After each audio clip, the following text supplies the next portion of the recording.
Olá, meus irmãos, como diz meu amigo Ademar Silva, bom dia, boa tarde, boa noite a todos. Aqui quem fala é Pastor Azean e eu estou muito feliz de compartilhar com vocês uma rápida conversa, gente, sobre um tema muito legal. Nesse domingo passado, a nossa igreja começou uma série de mensagens sobre ser e fazer discípulo. Nosso pastor desafiou a gente para pensar junto essa caminhada de algumas mensagens que possam trazer essa reflexão que envolve a missão da igreja, que envolve aquilo que a nossa igreja tem definido como sua mais alta prioridade. E a gente pensou essa série com foco mesmo no ministério de Jesus e na igreja de Atos, que são as imagens que inspiram, né, a missão da nossa igreja. E aí a gente pensou essa caminhada de Jesus com os discípulos, nesse momento em que Jesus começa a jornada com os discípulos, e ele literalmente chama os discípulos, né? Ele vai em cada um individualmente, chama os discípulos para segui-lo. Essa foi a tônica da primeira mensagem da série, e a gente tem conversado muito sobre isso. Eu convidei aqui meu amigo Kelsey, que a gente tem discutido sempre esse tema, e especialmente essa jornada é do nosso mais alto interesse. Eu queria chamar ele aqui para a conversa, porque no domingo a gente trouxe essa ideia, Kelsey, de que fazer discípulo não tem a ver apenas com saber, mas com principalmente ser. No mundo, no geral, a gente, para fazer algo, a gente precisa saber fazer esse algo. Mas no discipulado não basta saber, é preciso ser. E aí o foco no ser discípulo envolve exatamente essa jornada de Jesus com os discípulos, né? 3 anos, e começa com aquele momento em que ele chama o discípulo e diz: segue-me. Foi basicamente isso que nós compartilhamos com a igreja. Então, assim, compartilhe um pouco conosco do que você tem ouvido dessa mensagem, quais são os pontos que você gostaria de tirar como destaque para a gente compartilhar um pouquinho aí com o pessoal do nosso podcast. Amém. Paz do Senhor a todos os irmãos que estão nos ouvindo. Meu amigo Pastor Azean, bom dia, boa tarde, boa noite, seja lá qual for o horário que você estiver escutando um pouco desta palavra, deste compartilhamento aqui conosco.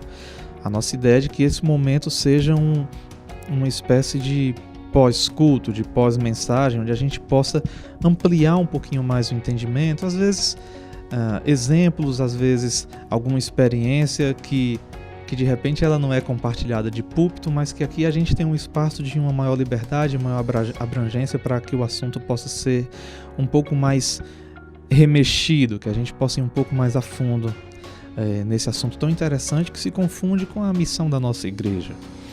E, Pastor Zean, algumas coisas me chamaram a atenção ao longo da mensagem, mas o que me chamou a atenção primeiramente foi a ideia de que o caminho é desenhado através de etapas, existe um processo a ser seguido, e o que nós propomos nesse momento é um processo onde, para que nós possamos fazer, primeiramente nós precisamos ser. E aí a gente volta àquele status inicial de Jesus ao chamado. E seria interessante de repente a gente aprofundar um pouquinho nessa ideia do chamado, porque esse chamado traz dentro de si alguns elementos interessantes. Eu acho que a gente poderia de repente compartilhar um pouco disso, porque é um convite que Jesus faz, mas ao que me parece, assim, não existe tanto, digamos assim, não existe uma análise profunda de cada perfil, não existe um critério ou uma tabela ou de repente uma análise de currículo não foi feita para que esse chamado pudesse acontecer. Então, fale um pouquinho, meu amigo, sobre essa história de venha como estás, né? Segue-me como você está. Exatamente. Me chamou muita atenção quando a gente pensou com mais detalhe esse momento do chamado, o fato de Jesus ter escolhido homens que tecnicamente não seriam humanamente talvez os mais qualificados para aquela missão que ele queria, né? Primeiro, Jesus não escolhe pessoas que são da liderança religiosa do judaísmo. Ele não escolhe em Jerusalém, por exemplo, membros do sacerdócio, membros do sinédrio. Jesus escolhe lá na Galileia, Galileia dos gentios, o lugar de gente que é discriminada, inclusive pelos judeus da outra região, né, de Jerusalém especialmente.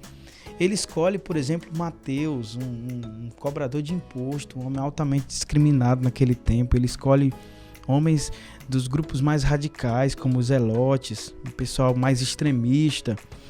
E aí tudo isso, Kelsey, foi para mim a lição de que o ponto de partida do chamado é mesmo essa disposição de Jesus de dar o primeiro passo, de tomar a iniciativa. E aí, de certo modo, tira de nós qualquer pretensão de mérito na escolha que a gente fez, né? Qualquer pretensão de mérito na decisão que a gente tomou em seguir Jesus. Ele literalmente nos viu primeiro, ele nos enxergou primeiro, ele nos amou primeiro, ele nos encontrou primeiro. E essa é uma consciência da graça que faz parte desse primeiro passo que a gente dá na vida cristã. O senhor chegou até a comentar durante a mensagem que o nosso amor por ele é no máximo uma reciprocidade, é no máximo uma resposta e nada além disso, né? Acho que fica bem claro esse exemplo que você trouxe agora. Porque se há uma coisa que eu acho que é muito prejudicial ao nosso crescimento no discipulado, é a gente não partir do ponto em que o chamado é algo totalmente gracioso, ou seja, eu não merecia estar nessa jornada com Jesus, eu não merecia estar aqui na igreja, eu não merecia pertencer à igreja. E o ponto de partida, que é a graça que nos alcança, a graça que literalmente nos ama primeiro, faz a gente reconhecer que o mérito não é nosso, o mérito é do Deus que chama, sabe? Eu sinto que a gente precisa desse autoesvaziamento da justiça própria na caminhada com Jesus. Isso significa literalmente reconhecer assim que nós somos totalmente dependentes nesse processo. A religião ela tende a tornar a nossa relação com Deus algo muito, muito meritório, né? É como se fosse uma troca. E na verdade, quando a gente fala do discipulado, nós estamos falando de uma iniciativa de Deus que nos escolheu, que nos amou, que nos viu e nos chamou. E o que a gente faz em função disso é responder, é decidir, como os discípulos fazem.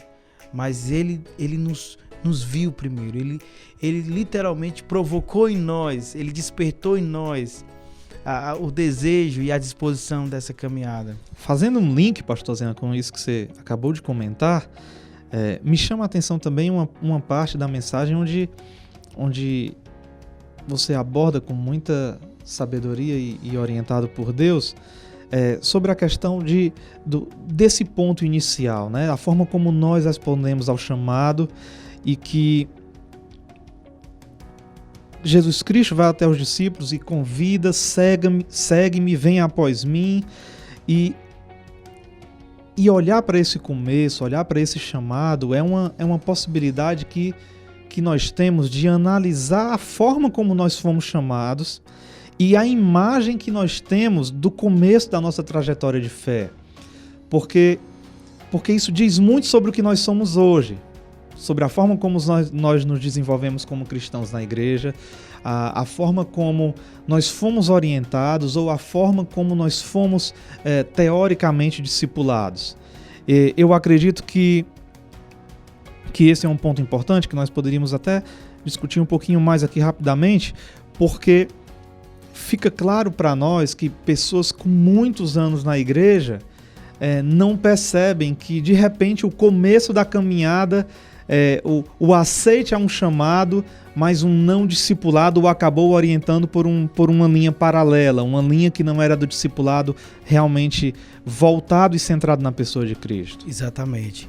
Eu acho que a gente pode correr um risco, quem trabalha muito bem isso é o Tim Keller, no livro Igreja Centrada, que é pensar a nossa decisão de seguir Jesus como algo que seja fruto, por exemplo, da nossa própria bondade, da nossa própria capacidade de discernir o bem e querer esse bem. Seria mais ou menos assim, eu estou seguindo a Jesus porque eu sou bom. Eu tomei a decisão de seguir Jesus porque eu sou bom e eu merecia esse convite. Eu fiz por merecer esse convite. As pessoas têm, inclusive, nisso um bloqueio em relação à vida cristã. É possível, às vezes, você encontrar uma pessoa que não é cristã e dizer, não, eu fiz muita coisa errada, assim, a igreja não é para mim.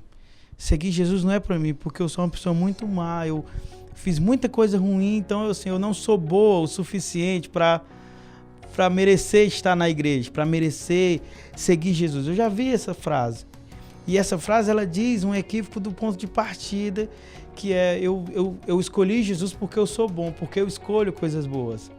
E na verdade não, eu escolhi Jesus porque Cristo me escolheu, Cristo me amou. E Ele despertou em mim a disposição de escolher, de decidir por Ele. E aí, Kelsey, é importante isso que você coloca, porque se a gente não parte do ponto certo, a impressão que eu tenho é que todo o processo ele tende a ser marcado de equívocos. Sobretudo, marcado de autoafirmação. Eu citei essa palavra de justiça própria. Eu acho que o reconhecimento de que eu, de repente, eu já estou pronto, sabe? O discipulado é para quem está começando, o discipulado é para quem aceitou Jesus ontem. Eu já sou maduro, eu já sou um discípulo. Só que a pessoa, às vezes, não percebe que as atitudes, a postura que ela tem em relação ao evangelho, a postura que ela tem em relação à própria sociedade, à família, mostra o quanto ela ainda precisa beber desta jornada com Cristo para assimilar a vida desse Cristo. E a minha impressão, em grande medida, esse problema está no começo, está no ponto de partida. A pessoa literalmente não iniciou um processo reconhecendo o quanto ela é dependente para começar e o quanto ela é dependente para dar cada passo durante toda essa jornada. A gente tem uma espécie de autoconfiança, sabe? É literalmente a sensação de que a pessoa agora é adulto. E quem precisa desse ensino, quem precisa disso é quem ainda é criança. Mas a pessoa não percebe que, às vezes, espiritualmente, à luz da referência do Cristo, ela, às vezes, é um infante na fé.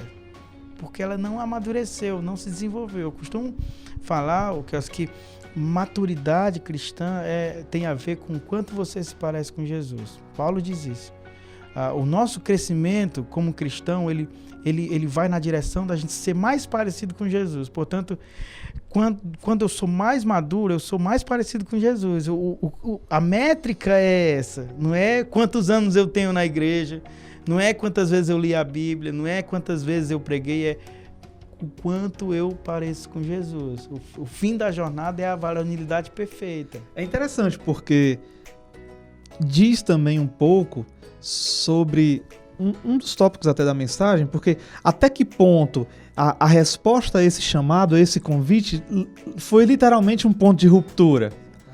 Porque para nós, num contexto assim mais geral, a ruptura é o abandonar os vícios de antes de conhecer a Jesus, mas às vezes não é corrigir, como por exemplo, desvios de caráter, ou não se deixar ser corrigido pela palavra de Deus. Assim, você chegou até a falar isso na mensagem no domingo pela manhã. Até que ponto o teu calendário realmente tem um AC ou um DC?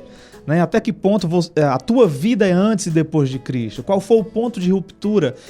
O que realmente esse chamado fez na tua vida? Foi só simplesmente eu não posso fazer mais nada agora do que eu fazia antes? Porque se somente foi só essa ruptura, eu não acredito que tenha surtido tanta efetividade. Porque você apenas deixou de fazer algo que, aos olhos de Deus, não é agradável, mas, por um outro lado, você esqueceu de toda uma disciplina e de toda uma prática que está no depois de Cristo, do aprendizado, do se tornar cada dia mais parecido com Cristo e viver o discipulado, assim, aprender dele, reproduzir o que viu e ouviu dele, né? Participar da comunhão, da oração, dos momentos com os irmãos, outros seguidores de Cristo. Então, o que às vezes me entristece um pouco é que muitas pessoas com uma caminhada tão grande na igreja, mas você não identifica de forma real e de forma verdadeira que realmente não existia uma ruptura real do segue-me, do carrega a cruz e vem após mim. Exatamente. Até porque quando Cristo fala isso, essa foi um ponto que a gente tocou, envolve um deixar algo para trás e agora assim, eu literalmente começar uma jornada nova. E a gente sempre viu isso assim em termos muito do estereótipo. E Cristo fala de coisas mais profundas, por exemplo. Cristo fala, eu até cito na referência básica da mensagem, Lucas 14, né, a partir do versículo 25, Cristo fala, por exemplo, do amor, do objeto máximo do nosso amor. Ele fala assim, se você não me ama mais do que você ama seus familiares, você ama sua própria vida, você não pode ser meu discípulo. Percebam que, olha como é profundo isso que Cristo coloca. Cristo está colocando que o meu coração ele tem que ser inteiramente para Cristo. E aí significa que eu posso romper com práticas que eu tinha antes de Cristo. Eu posso, por exemplo, não mais adorar imagens de escultura como ídolos, né, de madeira, de metal, de barro. Mas eu posso, por exemplo, ter isso dentro de mim, no meu coração. Eu posso cultivar ídolos no meu coração. E eles podem ser os mais diversos, o dinheiro, né? O dinheiro, o status, a fama, o poder, a própria família, o reconhecimento. E são tão sutis, né, esses ídolos, e literalmente eles ocupam o nosso coração e eles tomam assim a nossa lealdade última. E quando Jesus fala dessa ruptura do coração, em que esse coração agora precisa pertencer a ele totalmente. E aí eu acho que esse é o ponto radical. É por isso que Dietrich Bonhoeffer, eu até cito ele trata o discipulado nesses termos, da radicalidade, literalmente desse ponto de vida e morte. Cristo radicaliza assim, Cristo não atenua. Você fala dos custos, né? Exatamente. Que Jesus não... Assim, o custo é alto, o valor do discipulado não está barateado, não está em promoção, né? De jeito nenhum. Eu gostei de uma frase que foi dita, que é assim, que o evangelho não é um pare de sofrer, e sim um sofra comigo. Exatamente. Né? E Jesus falou isso, né? No mundo tereis aflição, né? Se você quer me seguir, tome a sua cruz. Porque a gente foi assim adaptado a ouvir ultimamente uma mensagem que diz assim: siga Jesus e não sofra mais, siga Jesus e prospere, siga Jesus e seja feliz. Aliás, assim, tá na moda ser feliz, né? A gente é obrigado a ser feliz, né? Então tem que sorrir o tempo todo, tem que postar coisas assim, dizendo que tá tudo bem, que tá tudo certo, que a família é a melhor do mundo. E quando que o evangelho, ele nos puxa para a realidade, para a gente aceitar que a vida é de contingências, a vida é de lágrimas, a vida é de luto, a vida é de lutas, a vida é de sofrimento, a vida é de hostilidades, porque o mundo, um mundo que é manipulado por um sistema maligno, ele naturalmente se opõe a Deus e se opõe às pessoas que representam a Deus.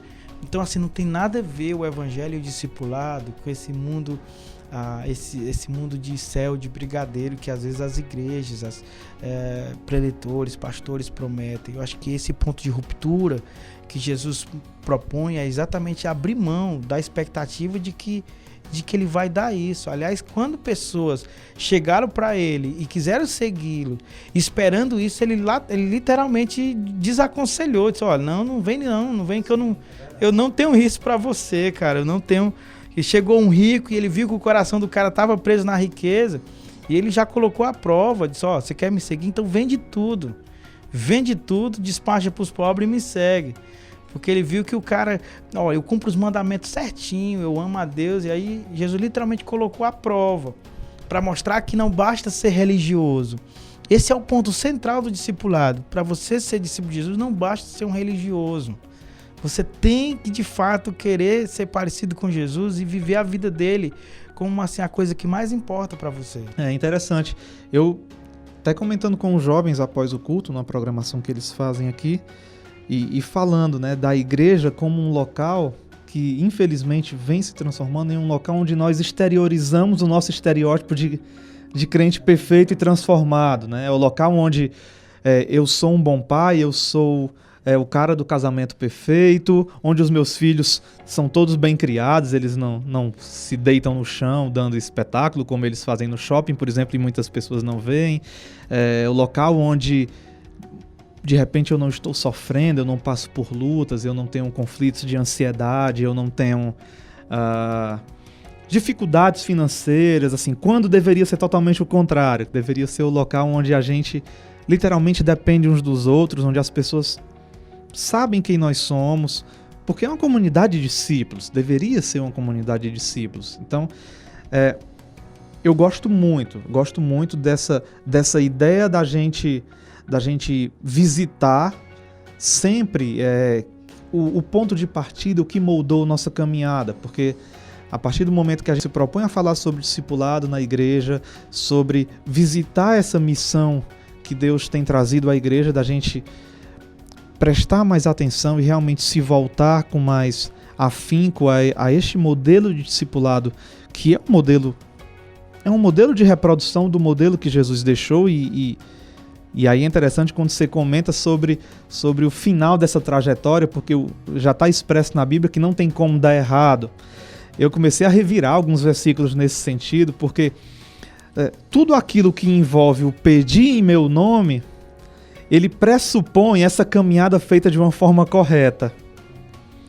Logo, assim, não temos motivo para reclamar o porquê não estamos alcançando, porque está garantido que nós alcançaremos, mas essa caminhada anterior ela precisa ter sido feita da maneira correta. Então, é também uma reflexão que fica da gente analisar de que forma essa caminhada tem sido feita, de que forma nós estamos respondendo a este convite de seguir a Cristo e de repente o porquê nós não estamos alcançando. Então, gosto muito de usar esse termo, é hora da gente trazer para a nossa vida, assim, refletir e trazer um ponto zero e de repente um ponto de partida, um ponto onde a gente pode compartilhar com alguém sobre a forma como nos desenvolvemos enquanto crente. Até comentei perguntando aos jovens assim, quem fazia parte da igreja desde que nasceu. Eu tenho a impressão de que nós somos a geração dos alcançados, né? Nós somos os filhos dos alcançados. Então, a gente não carrega muito na nossa formação o valor que a transformação, que o evangelho, o valor da conversão genuína que o evangelho traz à vida de uma pessoa. A gente tem muito por exemplos. E por muitas vezes o próprio pai não transmitiu ao filho o valor do que o evangelho de Cristo fez a ele. Não, meu filho já nasceu na igreja, já está encaminhado, logo, digamos assim, ele não corre o perigo de se perder, porque eu estou educando a criança no caminho em que ela deve andar. Então, acaba que esse valor transformação, conversão e o valor transformador integral que o evangelho tem na vida, ele também não é passado. Logo, assim, as gerações de filhos de crente, eles não têm uma ideia absoluta do que essa transformação ocasiona, do que essa transformação gera.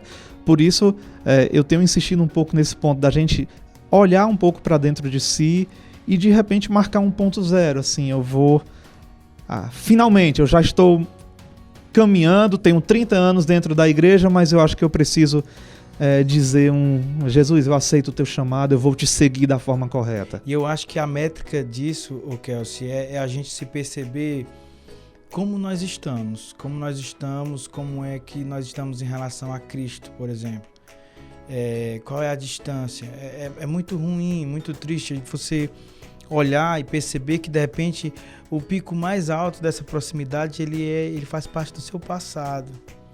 Hoje você já está mais distante do que já esteve. Assim, isso é um total contrassenso em relação a um processo discipulado idealizado por Jesus, porque o processo ele é gradual, ele é progressivo.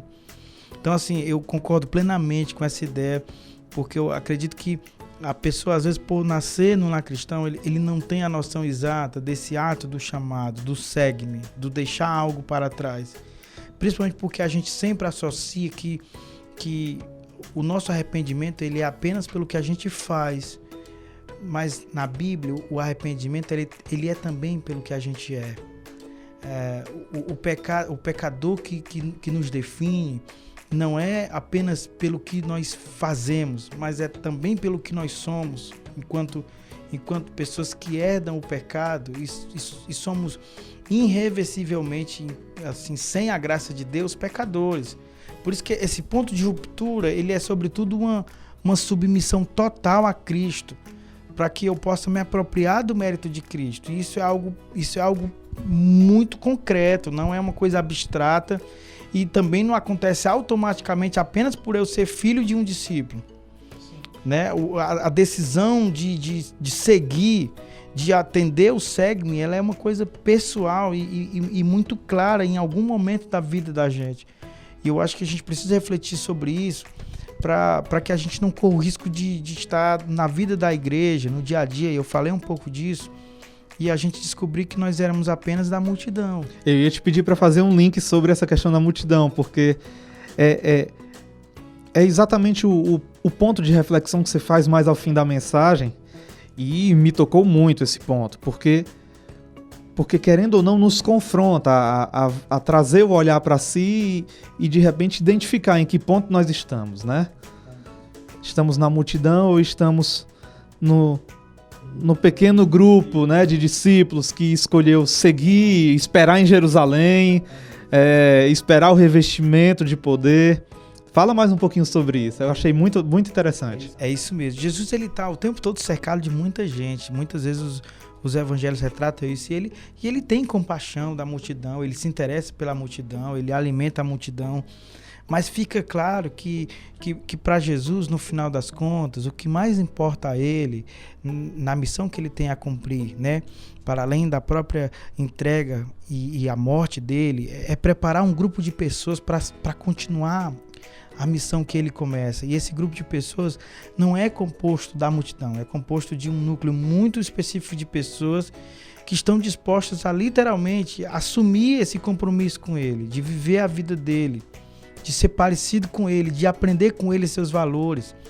A multidão é composta das pessoas que gostam do espetáculo, gostam dos milagres, gostam de ver coisas bonitas. Jesus é um grande pregador, ele é brilhante quando ele ministra, as multidões vêm para ouvi-lo. Mas a multidão, por exemplo, ela só gosta de estar enquanto é confortável. Você vê, por exemplo, cenas muito interessantes em que em dados momentos o discurso fica muito pesado.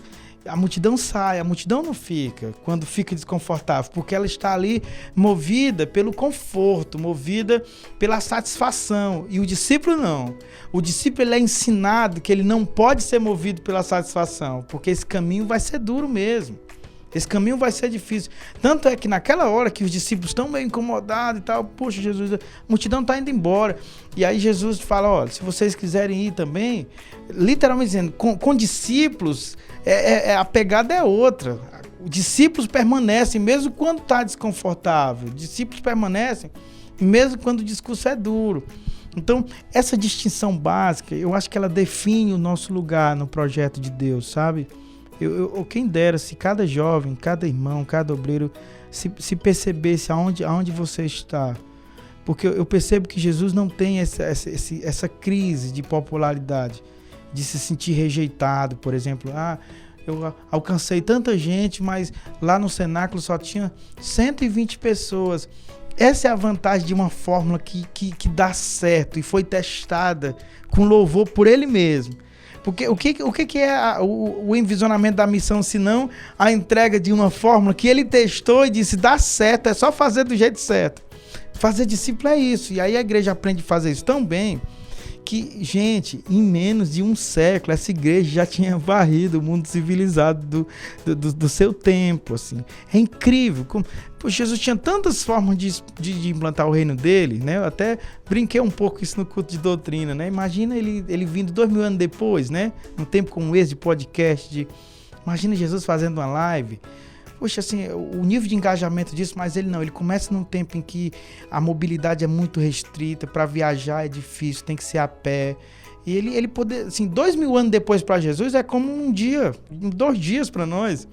Mas ele escolheu um tempo em que tudo era muito difícil, a comunicação era por cartas que passavam dias, semanas, meses para chegar de um lugar para o outro. Mas ele testou uma fórmula que não tem como dar errado, discipular pessoas. E é tanta prova de que dá certo que ele já mostrou a gente, inclusive o último capítulo dessa trama toda. Ele já antecipou a cena do final, e a cena do final é a prova de que no final de tudo a missão será totalmente bem sucedida, independente se eu e você se engajam ou não. É mero detalhe a gente participar ou não, vai dar certo. Tá escrito já. É isso aí, meu amigo. Eu acho que deu pra gente destrinchar aqui um pouquinho do resumo do que foi falado. Eu aconselho você a ir lá no nosso canal no YouTube e procurar a primeira parte da mensagem da série, né? A primeira mensagem da série, que é o chamado ao discipulado. Mensagem abençoadíssima, e eu acredito que vai fazer a diferença na sua vida. Acho que você tira um tempinho, assiste, depois conversa um pouco sobre isso, reflete. Você que é pastor, que está nos escutando, supervisor de uma das nossas congregações, se você precisar conversar mais conosco, a gente está à disposição.